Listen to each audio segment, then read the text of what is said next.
Does it feel like every part of your life is divided?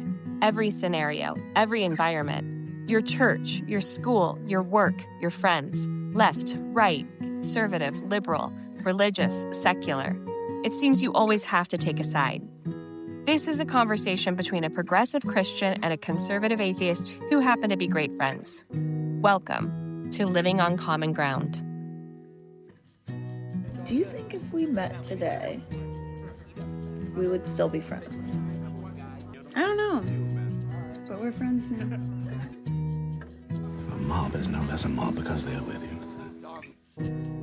Man, so what? We won a few games. And y'all fools think that's something?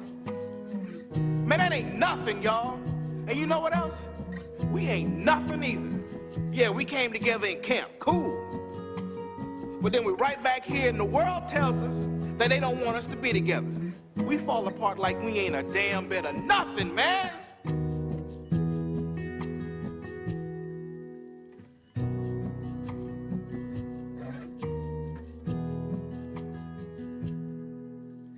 How you doing? Good. Yeah? Mm-hmm. Excellent. So, it's been a couple of months. I want to preface it by saying that before we jump into what our topic's going to be. It's been at least 2 months since you sent that document about topics. Oh yeah. That would be good for us to discuss, right? Uh-huh. All right. So anyway, We tried to get organized and Yeah, have well, kind of a schedule. I'm still working on that. When you said we tried, come on. Did you notice It's going well. Yeah. What I really like is we're not recording and then I'm quick trying to do a turnaround and get it out. Yeah, I did notice that. So like what's today's date? Today is September 11th. So yeah, that's right. And so okay, Mhm. September 11th. Yeah. And this morning when I got up, the episode today had already posted. Yeah, I saw that. Right. So I like that. It does mean. And By the way, exactly this. Mhm. This is what makes Krista Krista hates. insane. Well- She said the housekeeping stuff makes her insane. Okay, this isn't housekeeping, Krista. What this is porch building. Okay, which the porch building stuff drives Larry insane. He says that sometimes you need to not build such a big porch and just go right in the front door. So, Yeah, can I tell you though? This is the thing. mhm. We started this podcast because we wanted to talk about stuff. We just wanted to talk. Yeah. Right. And Yeah, I asked you very selfishly. and I love it. I just like I was very excited. I've loved this. Mm-hmm. And just like everything else that you do, you start doing it. If you do it consistently, then after a while, people know this who do like jujitsu or like if you ever played an instrument. A lot of times, especially for like adult learners, Mm-hmm. you start it because you're interested in that thing. Yeah. And you and if you keep going, you keep Mhm. practicing, like take the instrument thing, and you keep practicing. After a while, you go, well, it'd be better if I could like it. I kind of want to perform in front of somebody. Mm. So that I think that is a big reason why recitals exist. Mm. Because after a while, you go, you just want to like refine it and see how you're doing, right? You're doing jujitsu. Yep. You get into it because you want to get some exercise or whatever. Or you want to train a little bit or, it'd be interesting. And after a while you go, I wonder how it would go if I entered a tournament, Mhm. like you want to do. So I feel like that's happened with us where we got into it. We were talking and we literally would just be like, well, what do you want to talk about today? Let's Mhm. just chat. And then after we did it enough, then we started being like, well, we should have an intro. Mhm. Well, we should have a schedule. And so here's what I'm getting to. At some point, we've done that. We've created something well, I Mhm. think. And then I find myself like this week, I'll be honest, when you texted me, part of the reason I didn't respond is because I'm a terrible friend. Okay, but just to make sure that everyone understands, the text that I sent you was, which of your topics do you want to talk about today? Yeah, that's right. Mhm. And you texted me that like 4 or 5 days ago. so we could be prepared. Mm-hmm. And I didn't respond immediately. And then part of the reason why I didn't respond at all is not like I was planning on not responding at all. It's because I'm a terrible friend. And then if I don't respond immediately, then I forget. Okay. But the reason I didn't respond immediately is because there's a part of me that's like, I don't know, I want to keep having it be all polished. Like, and with the schedule and stuff, like I just want to talk. So, you know what I mean? Sure. Like but so anyway, so I know, but it's better if we have a topic, probably. I think people like that. Well, what I like about it is it often gives me an opportunity to be prepared. I think that it makes a lot of sense. Yeah. And by prepared, I mean like not sound like I have no idea what I'm talking about. So I don't think you ever sound like you don't know what you're talking about, but I think it makes sense to be prepared. There's one other thing that I wanted to say too, Mm-hmm. and then we can just move on to the topic, but it's just something that I've been thinking about as well. And that is that, doing these topics has forced out, I think, some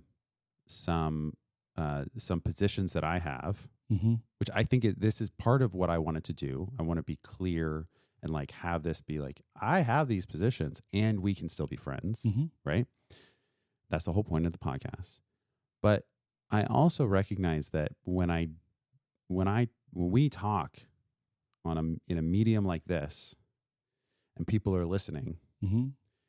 they don't get to respond and then we don't get to have an interaction with them. And I get a little concerned that I'm going to end up hurting people's feelings. Mm-hmm. And that it does concern me because our listeners primarily are just my friends. And I don't want to hurt their, you know what I mean? Like, Yeah. I hate the idea of like somebody listening to it and then being like feel like I was a jerk or like my position is the position of a jerk or whatever. And not just because I don't want people to think that of me, because I do care about what people think, but also because like, it makes me sad to think like if I hurt people's feelings. Sure. You know what I mean? So anyway, these things have been on my mind. Yeah, well, there's no intentionality behind it, and I'm thinking about some Stoic philosophy right now with regards to hurting people's feelings and being concerned about that. But that's not our topic today. But I do want to say this too. You mentioned that a lot of our listeners, and I would say that's probably true, are friends of ours, or that have a relationship with us in some way. Yeah. I will say this. I want to give a real quick shout out, though. We're getting quite a bit of following in Canada. And so if you're listening to this and you're in Canada, we greatly appreciate it. Did you say Canada? Canada. Like on purpose like that? Because I How feel did like you say got it? an accent a little bit when you said that. No, Canada. All right. How did I say it? I don't know. It just sounded Yeah. like you had an I'm accent. not Maybe from- I'm just hearing it. Maybe. Anyway, but I noticed that when I was looking at a few things. So anyway, topic. Oh, and so you mentioned, I want to say this too. One of the things that I have appreciated from the conversations is it has increased my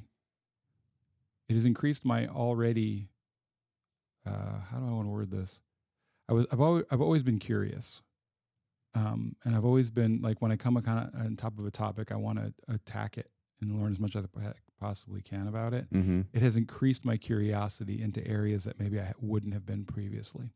Okay, sure. Right. And so anyway, and then going back to your jujitsu, now I want to perform in front of people. I am working on something, and I will shamelessly plug that at some point. Yeah. That's what we were talking about before. That's what you're referring to. Yeah, I think that's great. Yeah, I'm putting together. Excited about it. So real quick, I'm putting together a 1 hour talk. Mm-hmm. I'm developing a 1 hour talk on my belief that Christian theology today is a fusion that Paul did with his Hellenistic Judaism, Mm-hmm. his exposure to Stoic philosophy, Yep. growing up in Tarsus, which is second only at that point probably to Athens. And then the third thing is his Roman citizenship. Yeah. And that it's those three things that come together to form what we would call today Christian theology. So I'm going to present that in such a way. Now I'm trying to work right now on putting all that together and then also coming up with a creative way of presenting it. So it's not just me standing up and giving a lecture. It's cool. It's cool. I want to hear it. Yeah, I think I might do it as a pretending like it's a trial. And we're putting it on trial, and then everyone will get to vote. whether or not Paul's guilty. And then, Okay. what does that mean for All us right. today? If Paul's guilty, what does it mean? Yeah. Yeah. So that's Okay. Yeah. So my goal is to make Paul guilty of doing this. Yeah. I don't think it's bad. I think it's true. So anyway, all right. I'm getting off the topic. All right. So here's the thing. This is what I want to talk about. Yeah. One of your bullet points was, and again, I want to say this came out months ago. Yeah. But you wrote the number one reason that citizens should have rights to firearms, Yep. and then in parentheses, and all other weapons, is as a check against government tyranny. Yep. All right. My rubric comment was, which I believe is a joke, since no firearms a person could own has the ability to protect them from the government today. So I wanted to talk about firearms. Yeah. But I also want to introduce into the conversation what happened yesterday. Yeah. Knowing very well that by the time this episode comes out, for many people, this will already be old news. Yeah. The way our news cycle works. But here, just take a listen. I'm Ed Lavandera in Orem, Utah. The sun is setting here on a horrifically tragic day where we have seen what some are describing as the political assassination of conservative activist Charlie Kirk. Oh my God. Wait, sorry. Go, run. He was just shot. And that shooting took place on the campus that you see behind me earlier today. The entire campus, according to police, has been cleared. It is shut down. School officials say that the university will be closed for the rest of the week until next week as officials here and investigators comb through this horrific crime scene. But what we saw unfold here this afternoon is that Charlie Kirk had come to this campus, a massive rally. There was a huge crowd that had turned out for him to see when one shot rang out. Witnesses described seeing blood gushing from his neck and Charlie Kirk falling over. There is a manhunt underway, and that has become a very confusing part of this story because the suspect and the shooter in this case still, as of Wednesday evening here, is still not in custody. All right. So that's the end of the clip. And still, as of Thursday morning, not in custody, which is interesting. Yeah. So let's talk about guns and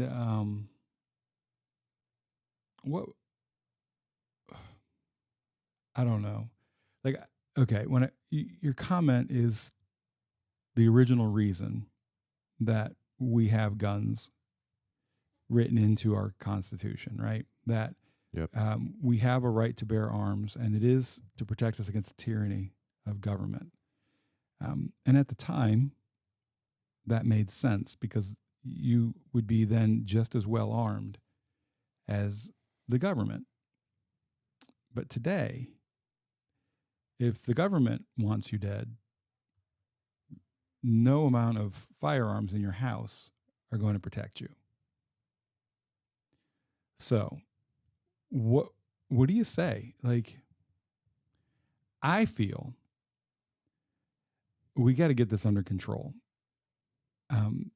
I also feel like no side actually has an invested interest. And by sides, I'm talking about political sides here, Republican, Democrat specifically. And I know that there's others, libertarian. But I don't think that politically anyone has a desire to actually see a resolution because it has become simply political ammunition at each other.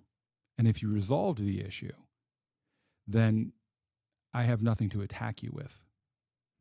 Right? So we don't really want to solve this because I can accuse you and then of, so if I'm progressive, I can accuse you, or if I'm liberal, progressive is more of a religious term in my mind.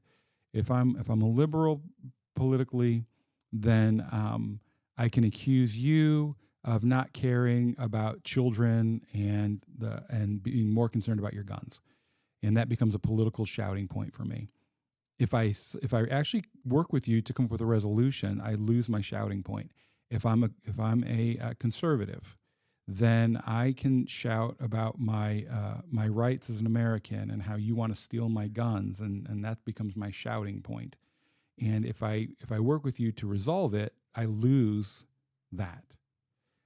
And I think that right now, in my very humble, and I mean that, this is not tongue in cheek, in my very humble opinion, because there are people that have a much better grasp of the situation than me.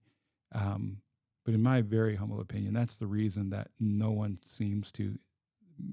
who's in a position of authority to make decisions for us seems to have any urgency in coming up with a solution. Mm-hmm. So, thoughts. You're the one that wrote the bullet point. Mm-hmm. Yeah, I'm trying to decide if I want to stick to the specific topic or then the other. We're talking about guns. So things that came up. Yeah, you opened a topic. Yeah. So we'll see where this goes. Because I do actually want to talk a little bit about the Charlie Kirk shooting and some of the interesting responses I've seen to that. Mm-hmm. But I want to give you space to talk about your topic here. Yeah, it's tough to talk about, obviously, on any day where in the news there is a shooting, whether it's a school shooting or a political shooting like this one. It's tough to talk about without upsetting people and hurting people's feelings and I understand that. So I do think that your general tenor at the end there about that there not being any political will to actually create a solution, I think that's probably true. And part of the issue with that, I think, is that we do not have a system, and I don't think anybody actually wants a system in which there is an authority that can, quote unquote, solve problems. I mean, if we think about what that would mean,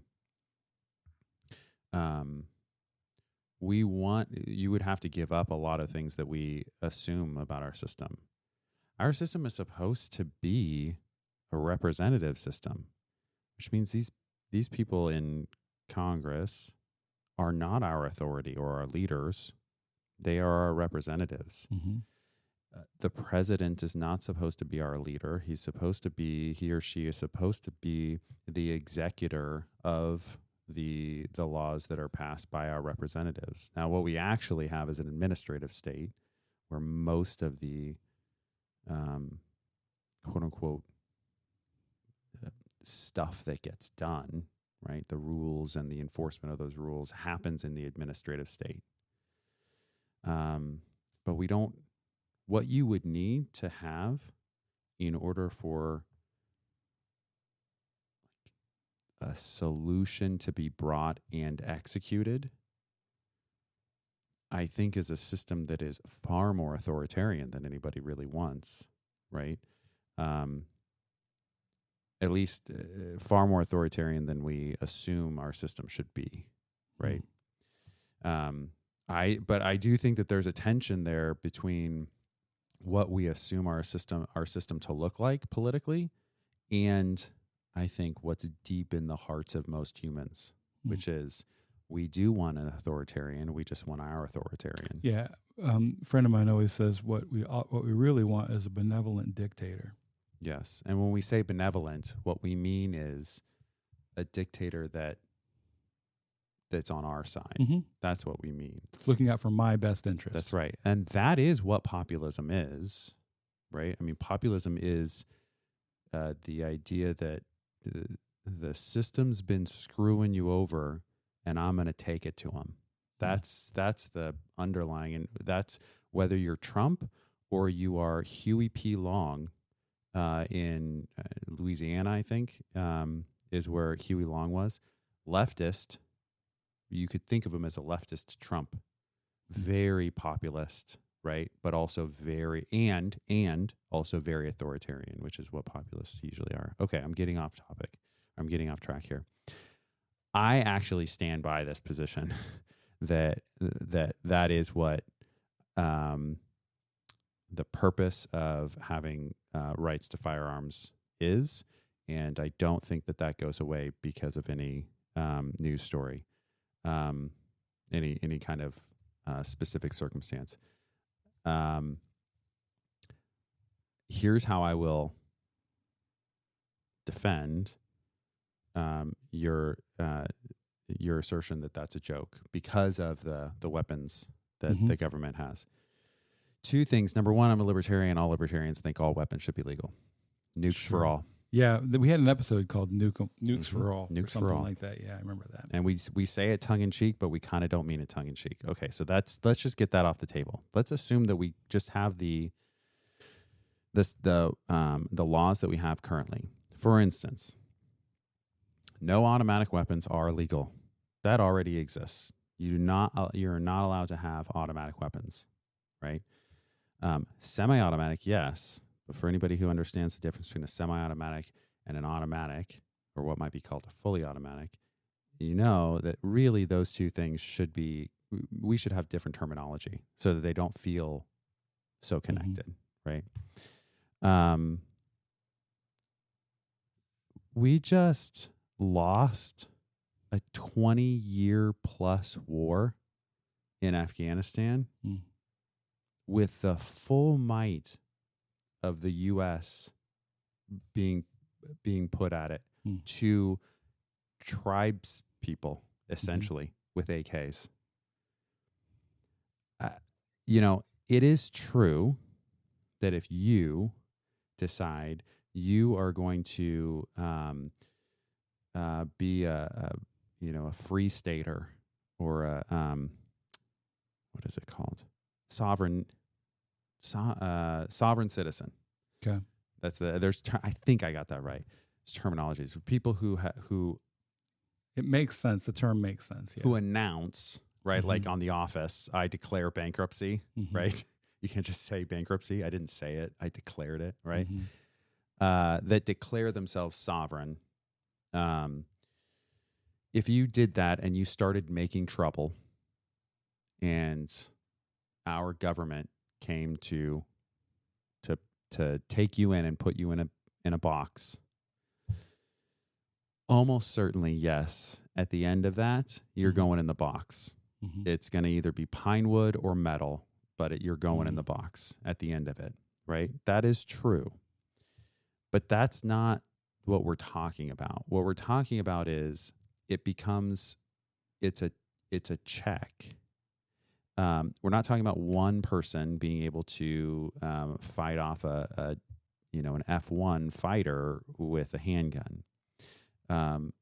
We're talking about our government that's supposed to be representative having to think about us because of the violence that can be brought and not being able to have overwhelming violence. And I don't think I really don't think even with the superior firepower on an individual weapon to weapon basis that the government has, I don't think that you can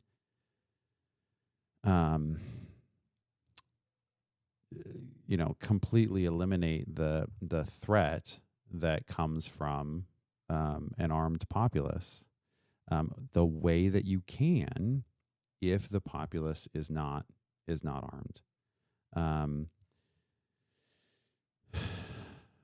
This is really uncomfortable talking about in the wake of what just happened, obviously. Yep. But I think that if you're going to talk about principles, you have to talk about those things. And I know, and I can hear the thoughts of some of our friends saying, this is uncomfortable talking about this now. What about all the school shootings?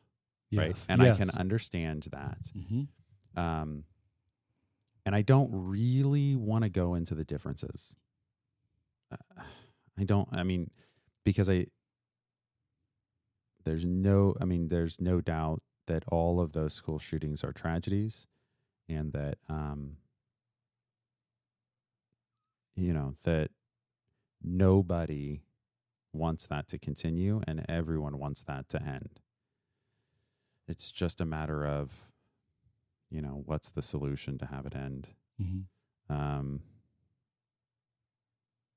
Those are my initial thoughts. So, okay. So go ahead. No, I was just going to say the reason that I wrote which I believe is because I don't necessarily disagree with the premise. Okay. Right.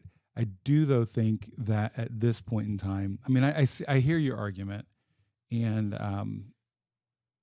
I see your point that you look in Afghanistan, right? And 20 years later, we just withdraw because we're not, quote unquote, winning. Mm-hmm. And I also, though, think that if a government truly wants to, I think that there's more nuance to that. I think there's also the idea of deglobalization and all that that's happening at the same time. And so to just say that they couldn't eventually defeat, I think that a lot of times what we see is for reasons, whatever the reasons are, it's almost like with one hand tied behind their back, governments in those situations. Mm. And so actually, I think I'm not sure that it would be guns that would keep our government from trying to do something that we ever felt like we needed to defend ourselves against. I think if the government truly decided that this is what they were going to do, they could do it. Because at that point, I think also what it comes down to is what's more important. Is what we're trying to accomplish more important than the loss of life? Yeah, and there are ways to put down insurgencies. Mm-hmm. The Boer War is one that I always think of, that they effectively put down the insurgency. And part of the reason why we don't put down insurgencies anymore is because we don't have the stomach for it. And when I say that, it sounds like I'm saying we should, and that is not what I'm saying. Right. What I'm saying is we don't have the stomach to go, this is what we're doing. Every one of you is in a concentration camp now. All of you. You all live within these walls. Mm-hmm. Okay? Now, anybody who is found outside of these walls, it's a free fire zone. That's it. And you can be effective, to your point. You can be effective, but you have to go to the wall like that. Mm-hmm. You have to, in my opinion, give up your soul to do that. Sure. And so what I'm saying is it's a lot harder to do something like that, to get yourself over that hill. Mm-hmm. If on the other side of the hill, the people you're trying to do that to are all armed as well. Mm-hmm. Right?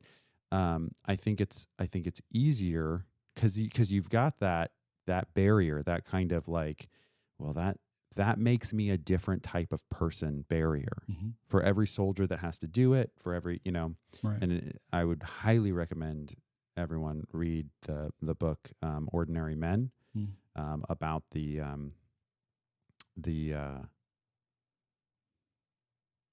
now I can't, it would have made me sound so smart if I could remember the German word for it. It's the Einsatzgruppen.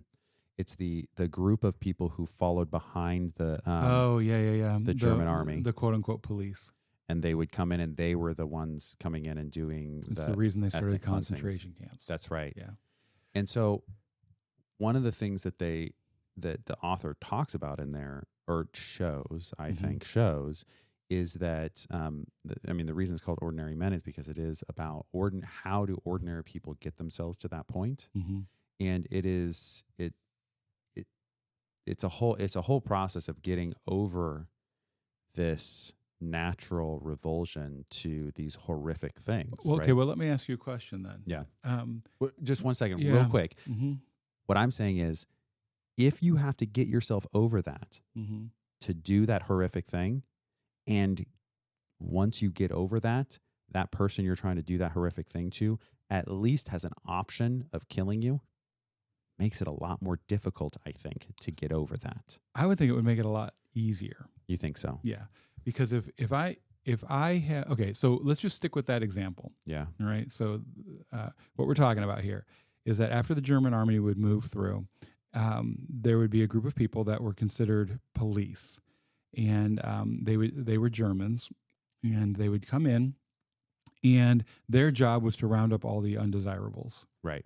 that the Nazi Party had determined were undesirables, and to either put them into a work camp or a lot of times eliminate them. At first, it was a lot of shooting. It was a lot of shooting, and then like a lot of the trenches and stuff where they found mass graves. That's what that was from. That was So, and then what happened was they weren't able to stomach it anymore, and so that's really when they upped the death camps. Yeah, because they decided that was an quote unquote easier way to accomplish their ultimate goal. Because it turns out killing a lot of people traumatizes the killer. Yes. Okay. Now here's what I'm saying though, where I think it actually makes it easier if they're armed, because there are people, and I've heard the argument made between the difference between killing and murder. Yeah, sure. Right. Of course. And so I would say that if someone is unarmed, you're faced with the feeling of murder. If they're armed, you can at least tell yourself, you can rest in a rationalization of it. Yes, absolutely. You can change the narrative for yourself, and you can say, well, it was kill or be killed, right? And so by being armed, I think it's not a deterrent anymore. I think especially in the culture that we live in today, which what we're talking about is different than the culture when that was written. The right to bear arms was written, right? Because go back and think about this. You yourself talked about how things are different now. If, let's just say for a moment, ridiculously, that England at the time had access to not even nuclear bombs, but bombs. Just bombs, yeah. Like World War II level bombs. They would have bombed the shit out of North America to put it down without any question about the morality of it. Sure. Right? Nowadays, we wouldn't. Like it just wouldn't happen because of the different perspective that we have on morality, the different perspective we have on human rights, the different perspectives that we have on all of these things, right? But what's happening in Gaza though? Okay, but I'm talking about right in the United States, the right to bear arms in the United States to defend ourselves against our government. All right. If we have reached this point, and I think it's also because of that same document that gives you the right to bear arms, it's also the reason, I think, built within it, that we are a culture now where we're not as comfortable with going in and just killing people, right? Like we don't want to see it. We don't want to know about it. We can turn off, we have become very sensitive to it. And so I think that actually now it works in reverse, where if the government had, and this is all what if and speculate, like, right, we're talking, I mean, this is 1984. This is Aldous Huxley's Brave New World. This is Friday. This is all of the dystopian stuff that we're talking about, which I hope, I mean, it just seems unfathomable to me at this point. But I think that if the United States government determined that there was a need in order to do something to the general population that the general population did not want to happen, the moment you pick up your weapons to defend yourself against the United States government, you've actually made it easier for the United States government to use force against you, because it relieves them of that moral obligation to not murder. So I do see your point, that it gives a rationalization. Here's the part that I would nitpick on is that and I do this too. We talk about organizations as entities, but they're just people. The people who would be shooting are just people. And, they have to make the decision to shoot. And so, I don't know. Which is my point. Yeah, I do see your point. I do see your point. There's something deep inside me that wants to fight back against that because I'm not gonna lay down. I'm not gonna lay down so that in an attempt to ask the person who is coming at me to please don't shoot me because I'm the victim here. Do you know what I mean? Like I there's something in me that just like rebels against that, you know? And I think about going back to the Einstein-Gruppen, I think about the lines and lines and lines of people that I mean, Timothy Snyder's Bloodlands book describes going on. I think it was Baba Ya went on for a day and a half. People lining up and walking in to be shot. Yeah. And I mean, they weren't, and I don't know. I'm hesitating because I don't. Well, okay. Think about this for a moment. Think about the emotional, moral, intellectual impact that had on that group of people. Sure. As opposed to the German soldier who was going up against people that were shooting back. The average German soldier didn't have the emotional, mental, moral breakdown. Now some did. I'm not saying they didn't. I understand some what you're did, saying. but not percentage wise. Those that killed the unarmed. Okay, but I think we have to if we're gonna stick to the not stick to. I'm not trying to say like you're getting off topic. That's not what I mean. But if we're gonna keep to this, me of a Mott and Bailey. This question, no, you're not. You're not. That's not what I'm. That's not what I'm saying. Because I think you're making a good point. But I think that we have to ask the counterfactual. Then, are you saying that it is that our citizenry would be less likely to be oppressed if we were less armed? I think given time, I could make that argument. Really? Because it would be other Americans who, generally speaking, share our same moral position. Okay, here's another example. I am what I would self-describe as. Sorry, I'm leaned away from my microphone there. I self-describe, and it was Dr. Thobabin that actually came up with this for me. But I am an extremely tolerant, just worth theorist. Yeah. I'm not a pacifist. Yeah. So let's say someone breaks into my house, all right, and they're unarmed. They're there because for whatever reason, and their goal is to take my stuff. All right, I'm probably just going to get my family out the back door, and I'll worry about I'll just do whatever I can to protect my family. Now, if they come in and they're armed, whether it be with a knife, a gun, whatever, and their goal is to hurt my family, I will attack them. Right.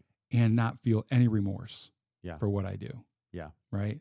I think that on average, most Americans, whether they believe in the right to bear arms or they think that everyone should just be armed to the teeth, all the way to the person who claims to be, and I do say claims to be pacifist. I've not met many actual pacifists in my life, but claims to be a pacifist. I think that we all sort of share that same moral ground,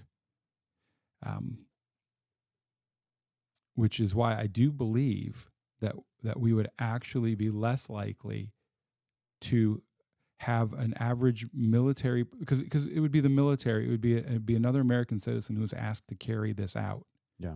I think they would be a lot less likely to shoot at us knowing that we were unarmed. Okay, so let me respond to a couple of things with because I've heard you give that analogy before. I need to come up with a new one. There's a couple of no, I don't mean it like that. I just mean like I don't think that we've ever talked about this in detail, but I have a couple of things that I would quibble on. The first is this: if the person breaks in and they are unarmed, how do I know that? And I'm which not, is why I'm not trying to which get is you why to I'm getting my family out the back door, because I Okay. don't know that for sure. Okay, but that's the thing. I don't know if they're unarmed, right? And then the second part is their goal is to hurt my family.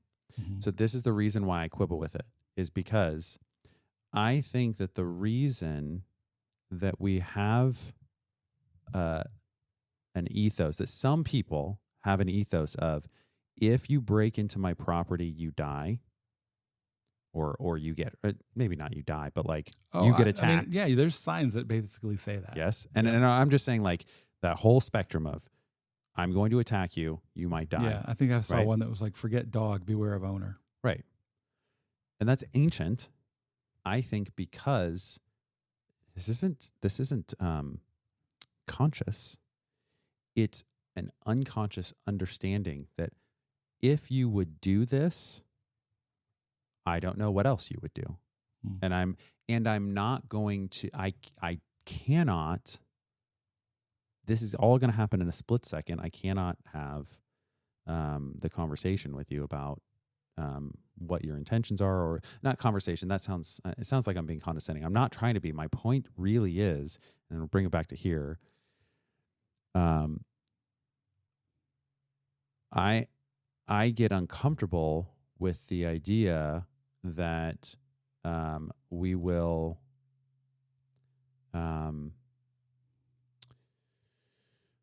we'll set up a system that relies on the better angels of our nature to work out.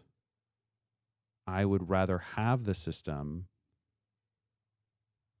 assuming the worst nature and still be able to work out in my mind. And now I know I can hear people saying, we do that all the time, first of all. So what, you want to just shoot somebody at the first sign of trouble? And no, that's not what I mean.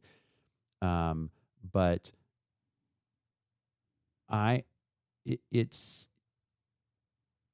seems kind of incomprehensible to me I guess what I'm saying is that once I realize, we should have been armed, at that point, it seems like it would be too late. Yeah. That's my concern. Mm-hmm. I do understand. I actually think that you make a strong argument that psychologically it might be more difficult to get humans to attack their own people, their own countrymen, for lack of a better term. Mm-hmm. If they're unarmed, that might be more difficult.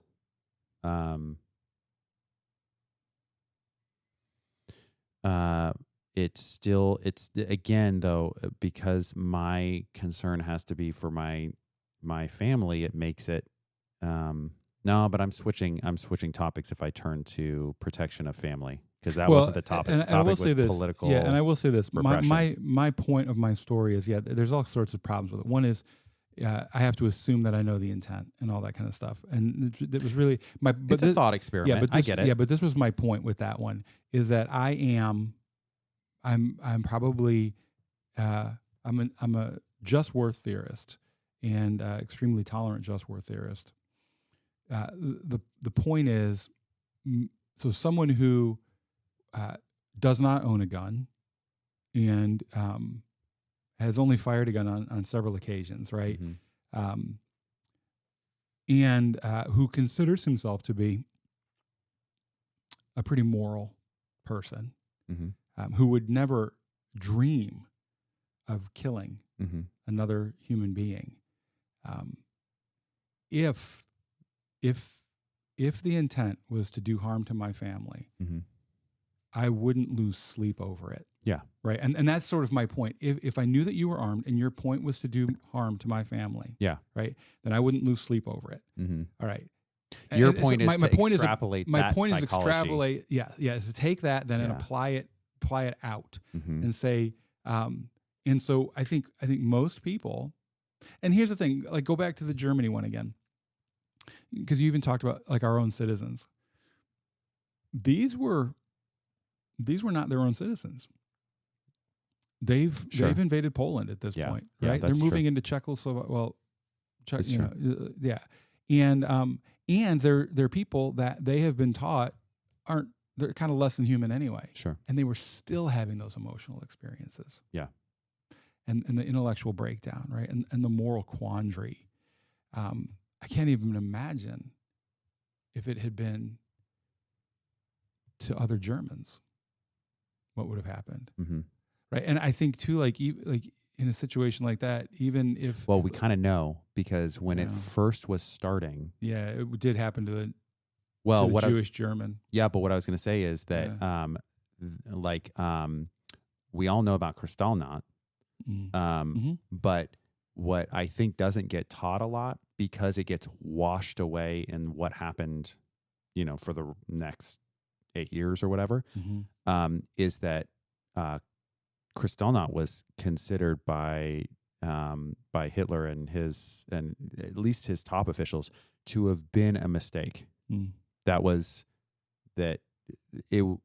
Public opinion turned pretty strongly against them in Germany. So I'm giving you your point here. But I would go back to, do we think at the end of the day that it's better for the government to be afraid of its citizenry or not be afraid of its citizenry in terms of political freedom? And another point that I would make is that I tend to think that restrictions on weaponry, any kind of weaponry, are not really a restriction on the weaponry. All it really is a restriction on who's allowed to have the weaponry. We don't really mean that we want to get rid of guns. What we really mean is we just want these people to have guns. And I don't have enough trust and faith in humans as a general rule to want to. I mean, I don't really. I see it as as a necessary evil because I'm not a true to the wall anarchist libertarian. I am a little bit moderate as far as that goes, and so I see it as a necessary evil to have one group of people be entrusted with the legitimate use of violence, right? Which is what we give law enforcement and soldiers, and I don't even like that, and I think that that because they have the legitimate use of violence, they have to be held to a hugely high standard, because we're not given that same right. I'm rambling a little bit here. Well, no, so, I think you're making a good point. At least the way I'm hearing you is this. I don't think I even in my position, I would not advocate for outlawing firearms. Yeah, I know. Wholeheartedly. I know. Right. Yeah. I think that you're absolutely right that what we're talking about, whether it's someone who says we need to, left or right, the actual debate is determining who can have the firearm. I also think, though, that what we're getting into here is that this is actually, like most of the world, really kind of a gray area. Because, yes, I think part of the conversation is determining who can have them. I also think, though, part of the conversation, it needs to be determined on what kind of firearms they can have. What kind of firearms do they need, right? And so if it's your average citizen who wants to go hunting, okay, hunting rifles are probably a pretty good thing for them to have, right? I think, though, that I think about people that I know who are very responsible with those and keep them under lock and key, and they don't keep them loaded and all that kind of stuff.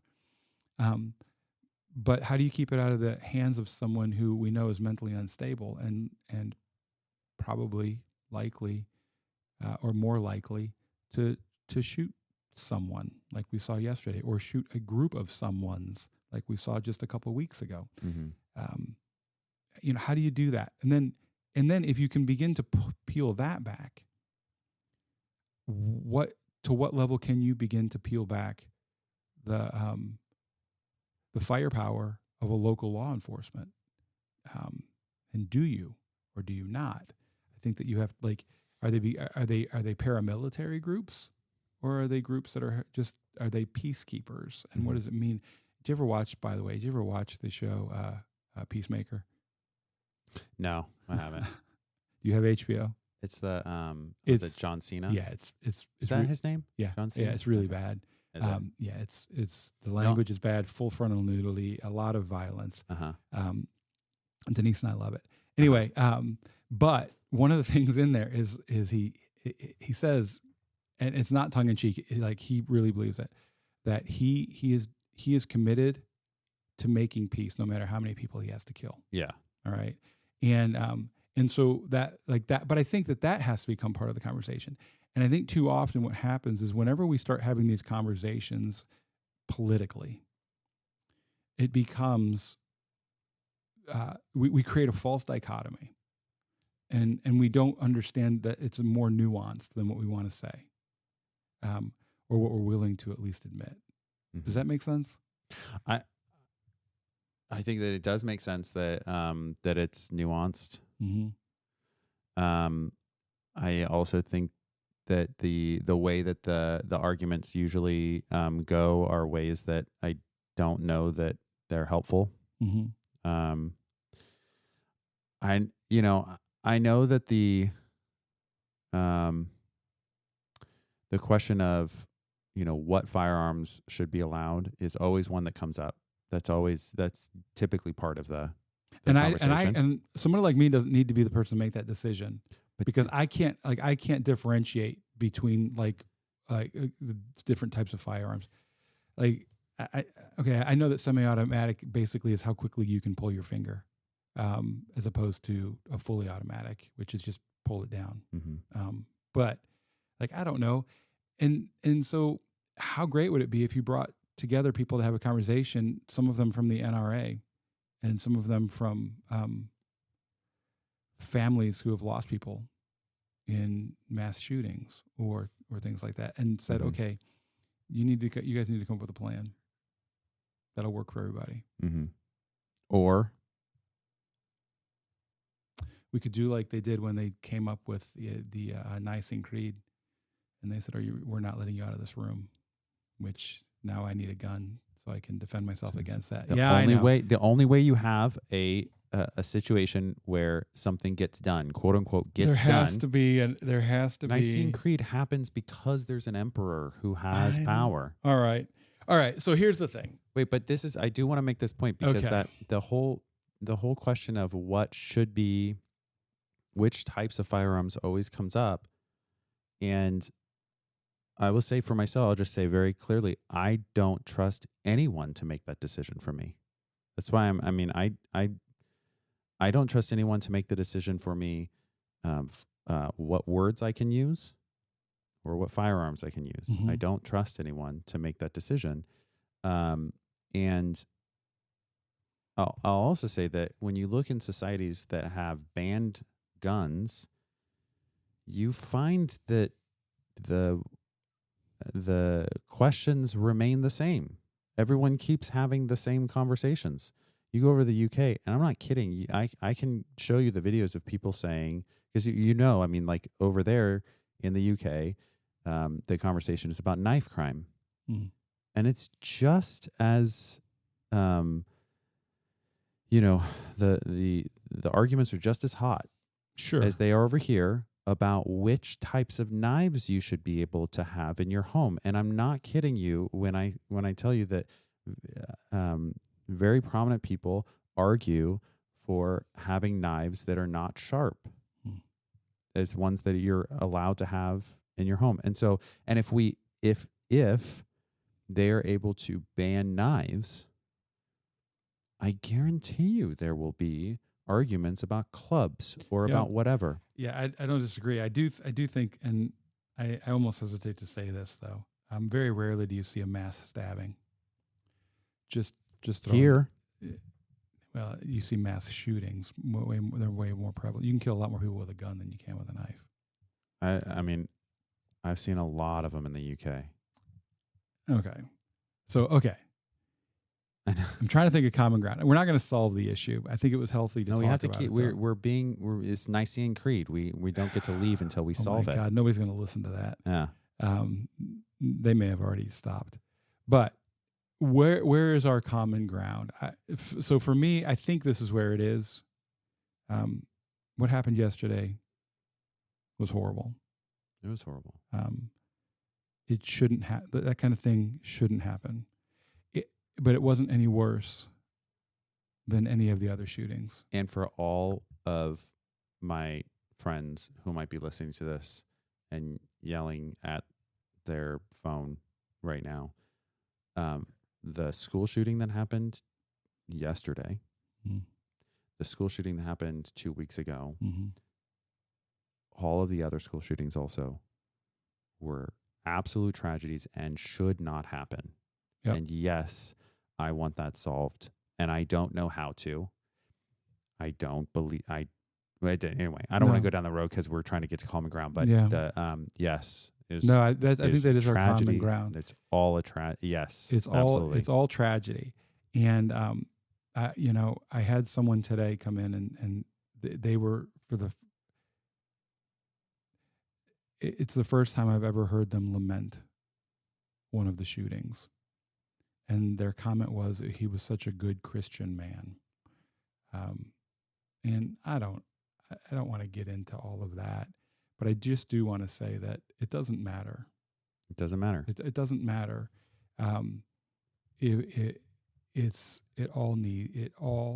We need to figure out, and maybe this is where we start. I think that we need to take it seriously and try to come up with some solutions to this. Well, and this one, and we don't have to go down this road. This is a different topic, but this one is different, and it's not because it's more important or less important. The reason it's different, and it's not because it's more tragic or less tragic. It has nothing to do with that. Absolutely nothing to do with that. The thing that I am actually concerned about is that this was a completely political, I'll just say assassination. Mm-hmm. And I'm not saying like therefore his life meant any more than anybody else's. What I'm concerned about is if this is some sort of indication of where the political world will be going. Start shooting at each other. I am actually very concerned about that, and that is a big reason why I hope that you and I hope that what we're doing here actually is a little tiny ripple in holding back that wave. Because if we stop talking, I mean, when you stop talking, you start fighting. Yeah, and I will say this. That was what the person that was talking with me earlier today, that was kind of their thing, is like, why can't we just talk to each other? And maybe that's the solution. Just the conversation. I'm betting my life on it. Yeah. All right. Well, that's the reason that we want everyone to live on common ground. Mm-hmm. All right. Thanks. Thank you for listening to Living on Common Ground. Please follow wherever you listen to your podcasts and share it with your friends. You can also find a link to our social in the description. The more people we have living on common ground, the better the world will be.